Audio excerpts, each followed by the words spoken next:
Here on Treaty 7 territory, nestled in the Rocky Mountains with the mighty Bow River at an altitude of 1,309 meters. Born from coal dust in 1884 and ever-changing, this is Canmore, and we are Canmorites, and this is the Canmorite Podcast. Let's go.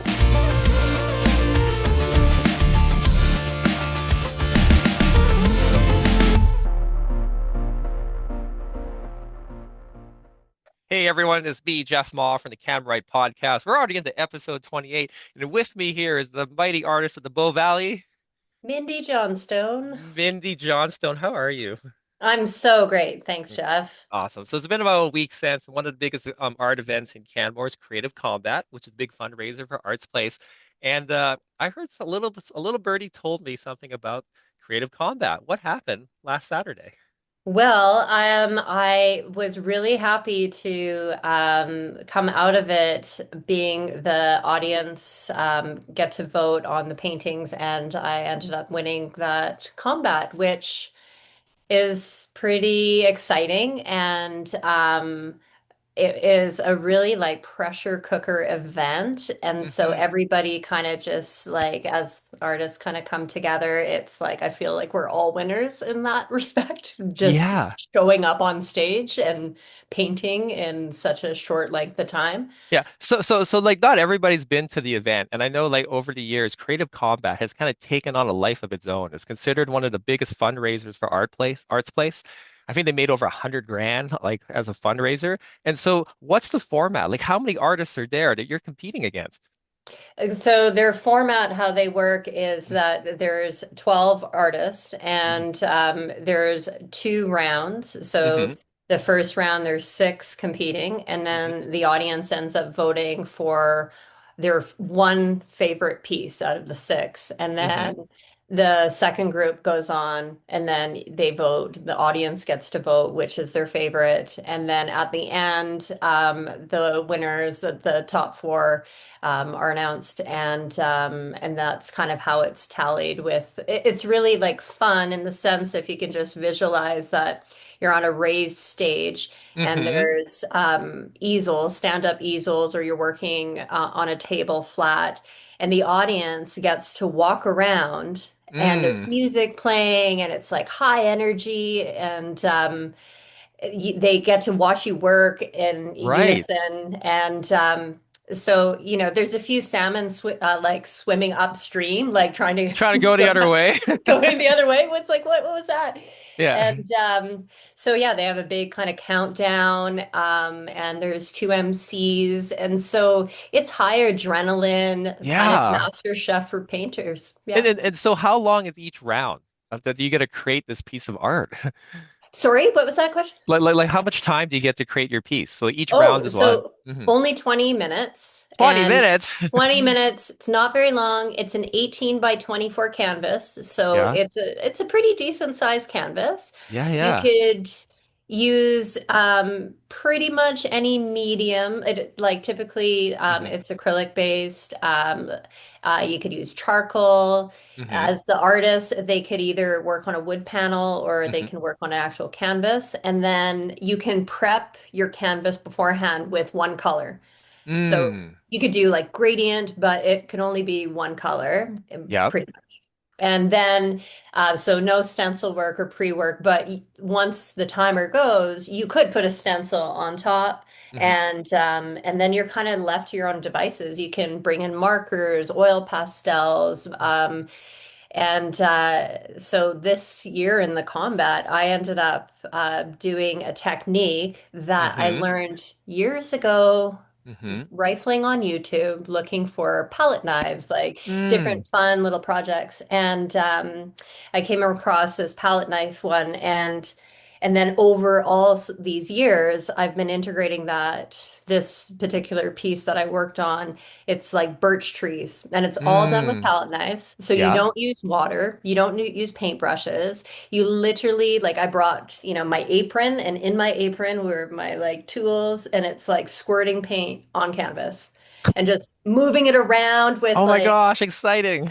it's so fun, and I would like I teach it a lot in like my beginner classes, just to kind of learn a different way to kind of play with paint. And yeah, like a friend of mine was like, oh, I could just see you shaking trying to hold like your palette Mm. knife and make these marks. And but that's kind of all part of the fun. So when you're in that process and they say go, like Hmm. you know, obviously you've practiced the technique a lot and you got a bit of a rough idea of where you're going to. Yep. But like when you're looking at, did you actually take time to see what other people are doing? Or are you just fully focused on your own canvas? Fully focused on my Okay. own. So this was the third time I've done creative combat. And Okay. so and so every time, like I thought, honestly thought, I caught this like a week leading into it, but like the night before I could not sleep. Like could Mm. not sleep. I had those dreams like you show up in pajamas in school, right? Yeah, Like yeah, yeah. all I basically came to the event. I all my paints dried up. I forgot my canvas. I didn't have like anything prepared, and it was just a full-on kind of painter's nightmare. But I was happy to hear with the other teachers that I'm not the only one, or other participants. I'm not the only one that loses sleep over that Oh my creative gosh. combat. So you're a bit of a veteran. You've gone for a couple cycles, and the third time's a charm, and and you nailed it, which is so cool. Do you have a photo later on that you could forward me of the piece? Because I'll put it up on the podcast so those Yeah, folks on you they can see it. Because you know, of like I have. course. Okay, and what happens to the winning painting after the Yeah. event? Yeah. Yeah, so what they end up doing is the past couple years, which has been really great because last year artsPlace celebrated their 10-year anniversary, which Mm-hmm. was what they did after the two rounds. They used to, in the years past, do like a competition of the final four, and then it Oh, would be so you had to paint two paintings. So right, these last 2 years have been kind of nice where you didn't have to, right. think of another source to Yeah. create. But then they auction them off, and so that also all the funds go back to artsPlace, and it just like everybody's donations and their Mhm. support like makes that place operating and keeping the arts pretty vibrant in our mountain communities. So that's really cool. Yeah, it is super interesting because I know like arts places has these grand visions of eventually, you know, fingers crossed, expanding, Hmm. going to like some very grand visions, you know, bigger theater spaces, more teaching spaces, more performance areas, like literally a quadruple sort of size grand vision. So I'll think be interesting to see over these next couple of years as the arts place board like energizes, sees what they can do for grant funding how big Arts Place could become because definitely like that tiny little building has become a lot in just those 10 years. It's I pretty like it is like, and as an artist too, it's just such there's nothing because hmm you could be in your studio space like this on your own hmm for hours and hours and hours at a time, unless hmm you're like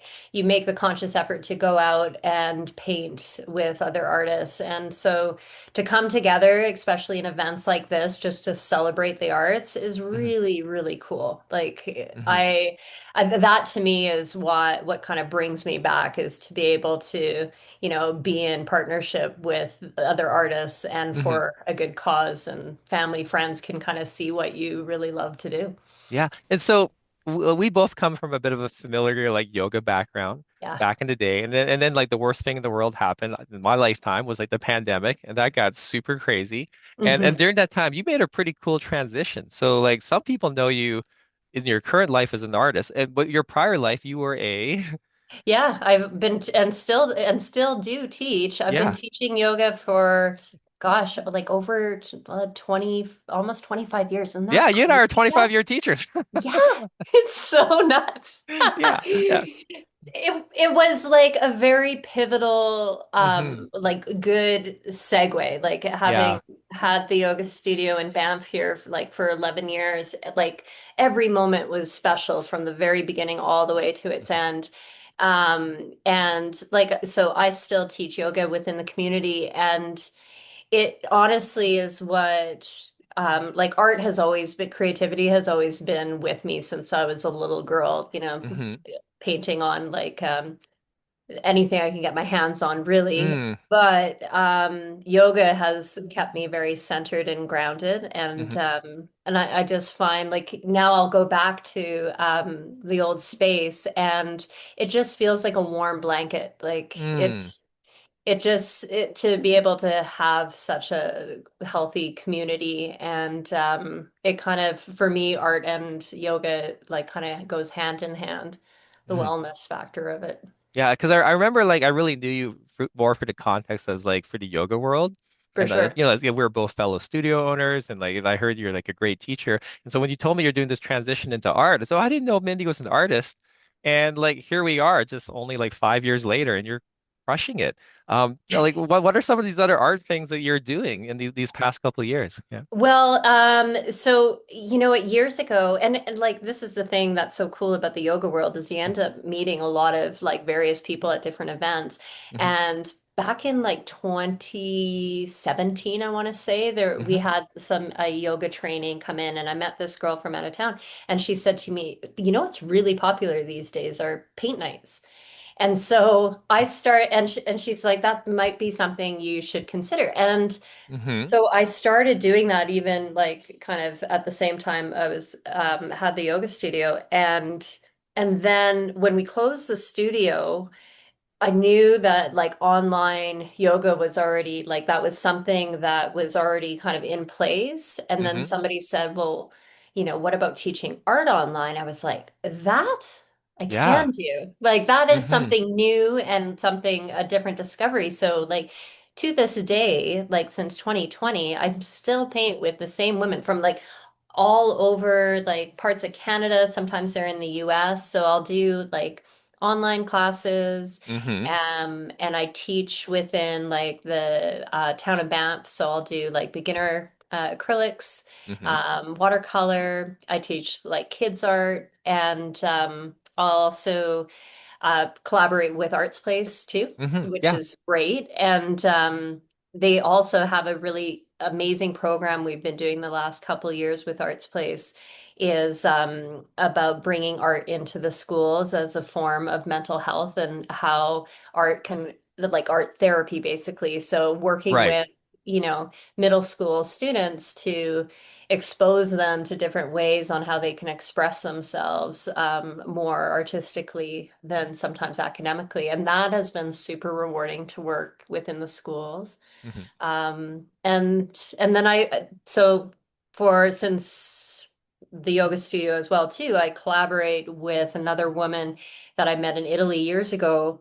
And she hires me to do contracts for wellness retreats. So I remember seeing this because like in the middle of the pandemic, I was like yeah. grinding it out, trying to keep the yoga lounge alive, like teaching classes online to an empty room, screaming at the lights. And I remember seeing posters for "Come join Mindy in Italy," and I'm like, I am truly. I was like, Italy, oh my God. And then people would come back and they'd be, oh, I had the best painting and art, experience in Italy. I was like, I was so happy for you. Thank you, Jeff. Yeah, it was like, when people have asked before, like, how did you get to where you're going? It's like, hmm even with my own daughter, like, I don't Yeah.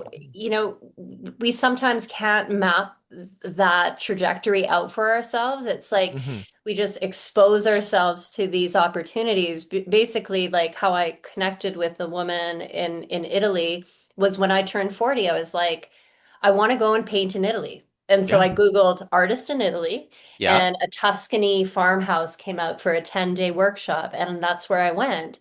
And then the person who led it, he collaborated with this woman hmm to do art and yoga retreats. He's like, if you ever want to bring some groups out. And then so that's kind of how it started. And then since then, the last few years has been really great because it's very wellness oriented, hmm but as of late, I've been doing a lot of like creative, like travel journal additions to it. hmm So, like when we go to Madeira in Portugal, like there's a lot Oh of my God, you're floral. going to Madeira? Well, this one to me is really the one in February is really special because Yeah. Winston Churchill used to retreat to Madeira in the Yeah, middle of yeah. the Atlantic and went to this particular hotel we stay at. Yeah. And so his paintings are on the wall. And so it Oh. has like it encompasses like all Hmm. the things I love and people, like, Hmm. like-minded, people are there to feel good. And so yeah, to me, like that makes this world a smaller, Hmm. better place in that way. Yeah, I was in Portugal earlier this year, and I love Portugal. I didn't get a chance to get out to the island of Madeira. I really wanted to go for like various reasons. The Yeah. biking there is amazing, all the different like ecosystems around there. And so if people are thinking of going to an amazing place, is it February 2026? Yeah, there's February, and then that one sold out, and then they just did an overflow week, which is at the end of February to like to March 5th. And that one, yeah, Madeira's real. It's honestly like they say they coin it as Europe's Hawaii because it Oh, does have that climate of like yes. Hawaii, Yeah. like really good like papayas, like good food, good Hmm. florals. I had no idea, like as far as hiking and that sort of thing went. Hmm. It has a lot to offer on a really small little island, but geographically, it's more in line with Morocco than it Hmm. is off the like. It's Yeah. not on that mainland, so it's in the middle of the ocean, which is cool. Yeah. It is, and the Portuguese people are so absolutely lovely. And so, They really are. yeah. They truly, truly are. So that to me is like the ability to be able to travel and paint and create and still, teach yoga like that. It's a fun combination for So, sure. so tell me about your journey of an artist. Because like I imagine, you go from one spot where you're starting, and then like you're moving on and on. Like, where's your art right now? Like, what's moving you? Well, if I showed you my daughter's room right now, where Sure. like it's insane. I'll show you really quickly here. Sure. Okay. I recruited my husband Yeah. because on Monday I'm setting up an art show at the Wildflower Bakery for Hmm. the month of December and January, Hmm. and so I'm going to be showing ones that like I don't typically like. I got right into floral, so be it Mm. wildflower, but Yeah. it's a little bit of a mess. But as Right. you can see, Oh wow, um, canvas is everywhere. it's canvases everywhere. And yeah, so for me, I'll even show you this piece if Hmm. Yeah. For those of you guys at home, what happens is Mindy's moving her laptop around, and you can actually check sorry, out. yeah, No, no, don't I'm be sorry. Like we're I going on can a little suppose. tour Yeah. because Yeah. yeah, I'm in the middle of like putting frames on them and everything else like that. But this is the painting.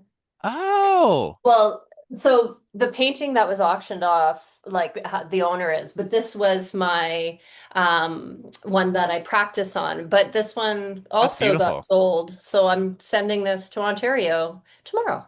Oh my gosh, amazing. And So, and so in terms of like schooling or like oh yeah. improving your techniques, like what's next on the journey for you as an artist?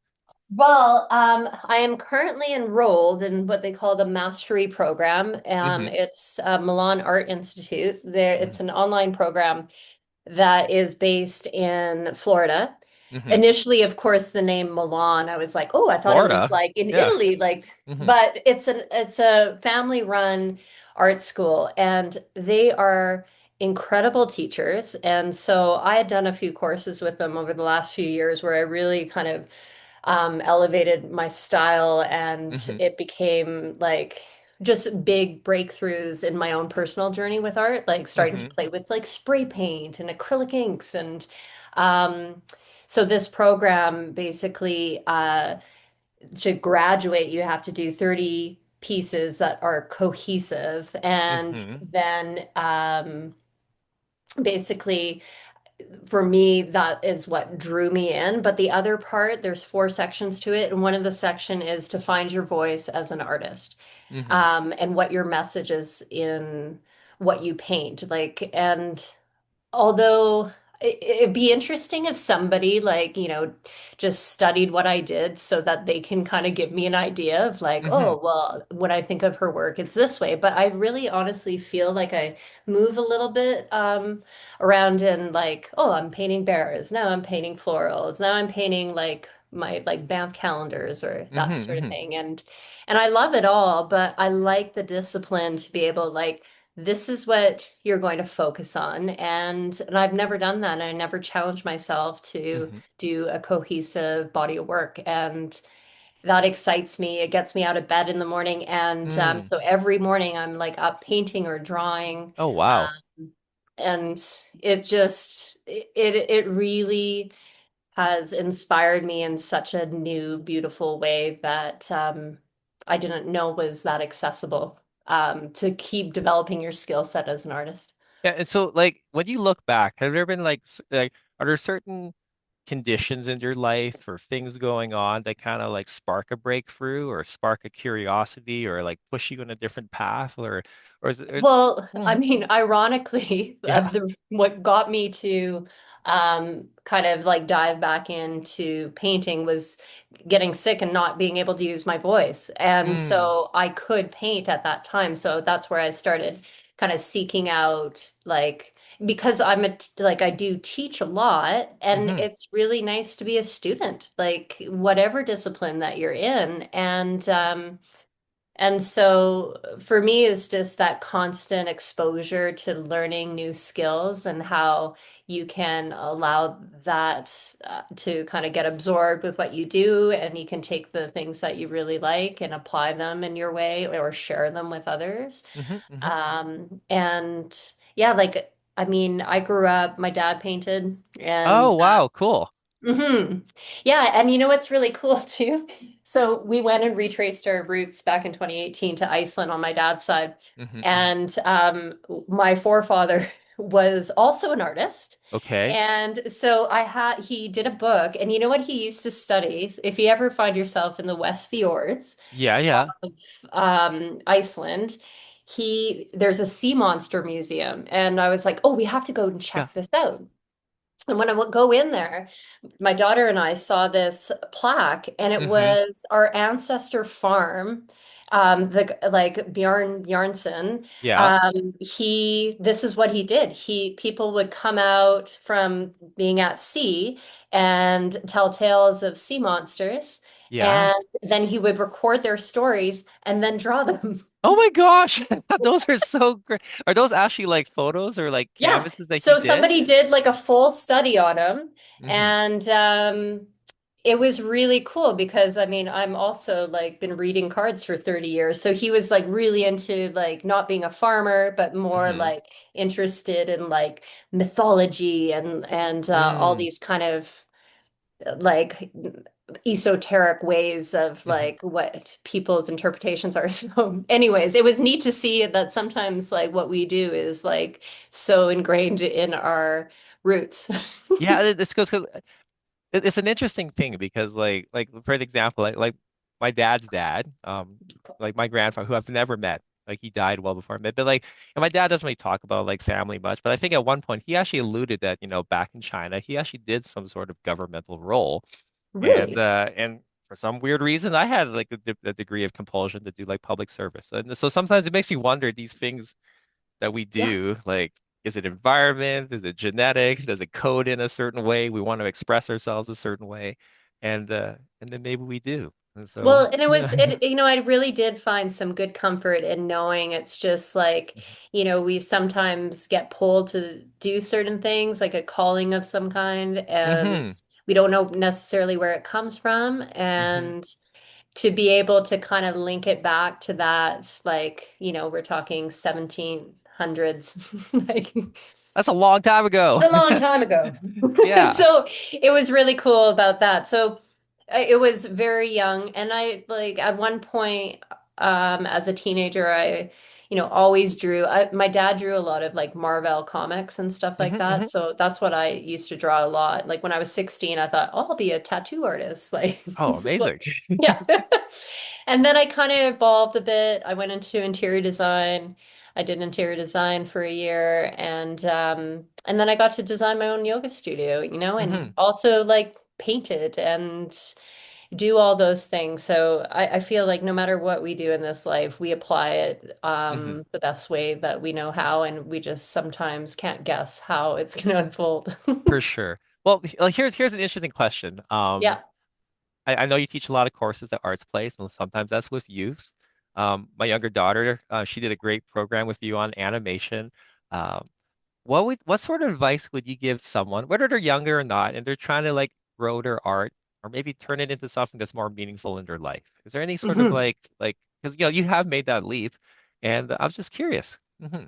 Well, like for me, it's so special to like when I Hmm. teach younger people, it's like I teach them what I wish I knew at Mm, that age, and sometimes they just have to continue to expose themselves to the things that they're drawn to, like maybe it's a style that they're drawn to and learn from them. Like, and that would even go for like definitely into art as well. If it's like, I really like this, the way this person teaches. Well, maybe who are their teachers? Who did they learn from? But like, make the conscious effort to, if you can, study under them or at hmm least seek out somebody like it's incredible how quickly we can connect to people socially these days and at least hear like, well, try learning oils and then you'll learn the foundations of oils.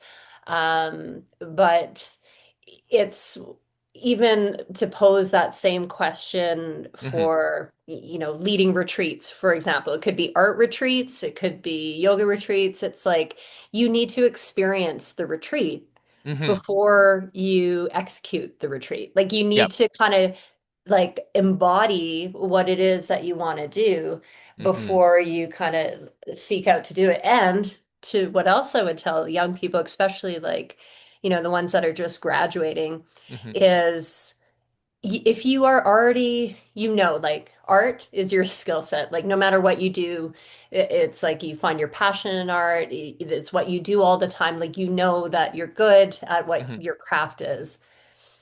You can, go to art school. Of course you can go to art school, Sure. or you can go to business school hmm because it's like I think that's a big part about artists is like, okay, sure, you have this beautiful product, but if you don't know how to present it, Connected. then Yeah.